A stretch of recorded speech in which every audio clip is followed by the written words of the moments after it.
Hey, welcome back to another Finance Friday. It's Friday. I'm Jerry Fetta. Stay tuned. We've got a great one coming for you this week.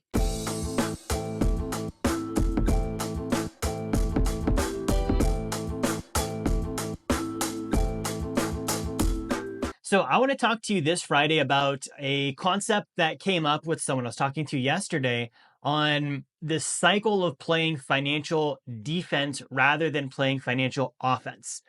Okay, and I think we've all been here before, right? And if you think about, a time where you've been on the defensive, stuff is happening to you and you're like, well, how do I handle this? How do I, avoid paying too much in taxes? Or how do I reduce the interest on my debt? Or whatever the thing is that's coming at you and you're looking at ways to deflect it.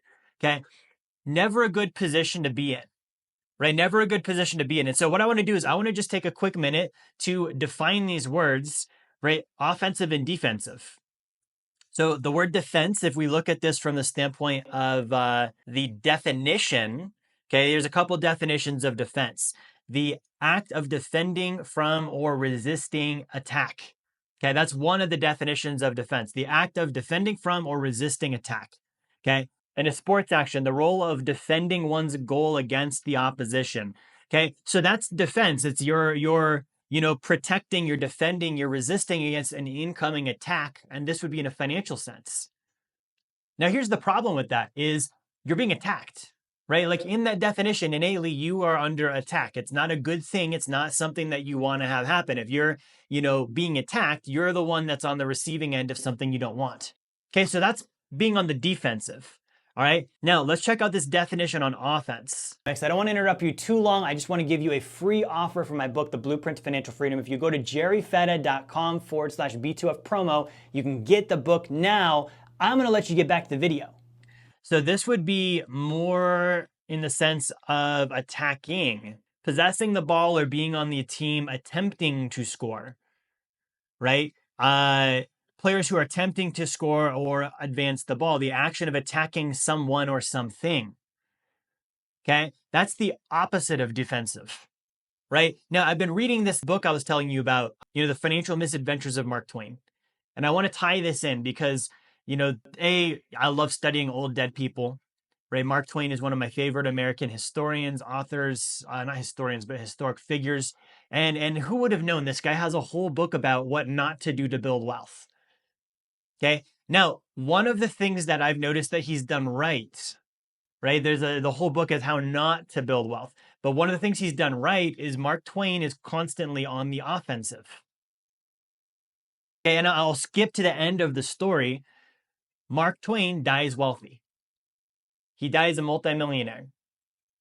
Right. And so despite all of the failed attempts, the setbacks, the this, the that, he still ends up in a position that's better off than 90% of the American population. And I wanted to point this out because you can be in a position of offense or defense in your life, financially speaking, and it really is up to you, right? So for Mark Twain, he had, opportunity after opportunity. He actually tried to start a cocaine thing in Colombia. He learned about the coca leaf. He was the one trying to bring cocaine up to America. He didn't know at the time it was an addictive drug. He wasn't trying to do anything bad with it. They used to put it in Coca-Cola, right? But he was on the offensive. There's an opportunity. I'm going to go for it. And it failed. Silver mining. I'm going to go for it. And it failed, right? He had this idea where he would send someone around the world traveling for him. That person would come back and then he would write a book about their experience under his own pen name using their story and then give them some of the profits. That failed. And a lot of times because we're afraid of failure, we avoid being on the offensive. Well, what if it doesn't work? And what if what if I mess up? What if it fails? What if it doesn't pan out? What if the investment loses money? What if the business doesn't do the thing I thought it would do and I end up having to stop and, start something different or shut it down? Okay. It is better to lose on the offensive than to win your whole life simply defending your goal from attackers. Okay. One of them, you're progressing forward, right? If I'm on the offensive, it means I know my goals. I'm saying, hey, I want to, become financially independent, or I want to be debt free, or I want to donate more money to charities, whatever the goal is. What's going to get me there? Attempting over and over and over and over and over, regardless of setback, even the way Mark Twain did it, where it's like, even if your attempts aren't the greatest, you learn and improve, and ultimately you do get there. Or never attempting, and you just sit there protecting it, right? And you wait for the attacks to come and you try and fend them off. And no, don't. And you just hover over it. Which one is going to help you achieve your financial goals? Being on the offense. Okay, so the question is, are you on the offense? And if you're not, how do you go from defense to offense? Right? And if we sketch this out, we can say, all right, here's the goal. We'll use the sports analogy, right? We've got our net going on here, right? And we've got you or me, and we're just defending our goal here, right? And we've got someone else. They've made it their game to try and score on us, right? That someone else could be a literal someone else, like someone is attacking you or suing you, or it could be a creditor, or it could be an ex, or it could be so many different things, or it could just be a circumstance in life that's like not going away and it's constantly hounding at you and pounding at your door, right? You're just sitting there, oh, I hope they don't score. I'm going to try and keep them from doing this. You're not going to achieve any goal of yours. Do you notice you don't even have the ball? You don't even have the ball. You're not in possession of it. Okay. So if you've been playing defense, in this case, the guy I was talking to, he's like, yeah, I've been trying to save money, but the house broke and I've got to fix this. And because I've got to fix this, I can't do my sacred account. I can't start the training. I can't start the coaching. I can't start making progress. I've got to wait because I've been playing the defensive and I'm trying to play the offensive. But before I can play the offensive, I need to play the defensive really quick. Okay. You'll never break out of the cycle that way. Think about this. If you're here, this guy has the ball, he's kicking it, throwing it, whatever it is, he's trying to score on you because you're defense, he's offense. What is your option here? Okay. You can't just deflect. At some point, you need to take the ball. You need to take control. You need to take it away from them or that thing or whatever it is and say, I'm going to take control of it. I'm going to have this in my possession now. I'm going to no longer just play defense, and I'm going to charge in the other direction, and I'm going to try and win for my team. Okay. That means you're going to have to leave your goal. You're going to have to leave your little box of comfort and protection, and you're going to have to steal this ball, right? And you're going to have to take it the other direction and say, nope, I'm leaving and I'm going over here and I'm going to score on their goal instead. You're going to leave yours vulnerable. There's nobody there. Okay. But here's the thing. You can score. You can actually score now. You can't score the other way. And if you're looking at this from the standpoint of not messing up, guys, Mark Twain is a perfect example of this. If you go read The Financial Misadventures of Mark Twain, you will see time after time, this guy has bad idea after bad idea, speculation after speculation, failed attempt after failed attempt, constantly messing it up, constantly having to restart, constantly having his hopes and dreams crushed.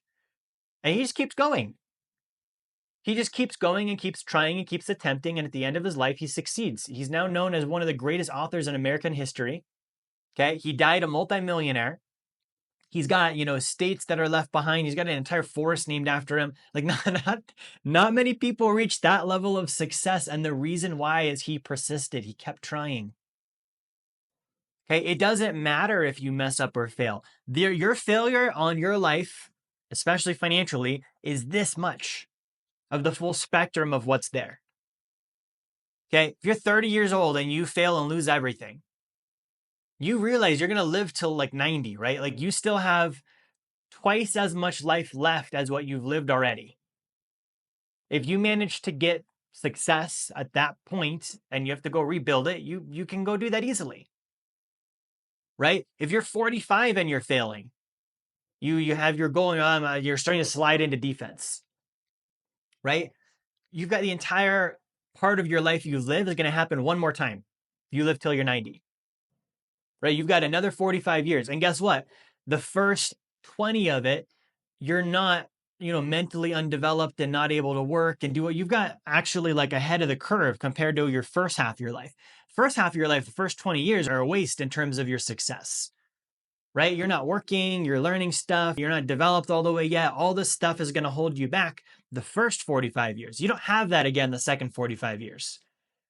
Hey, what's up? Jerry here. I just wanted to give you another reminder. Grab my book, Blueprint to Financial Freedom. It's going to be one of the best books you have ever read on finance. I can promise you that. You're going to love it. It's also a free offer. So if you go to jerryfetta.com/B2F promo, you can get that now.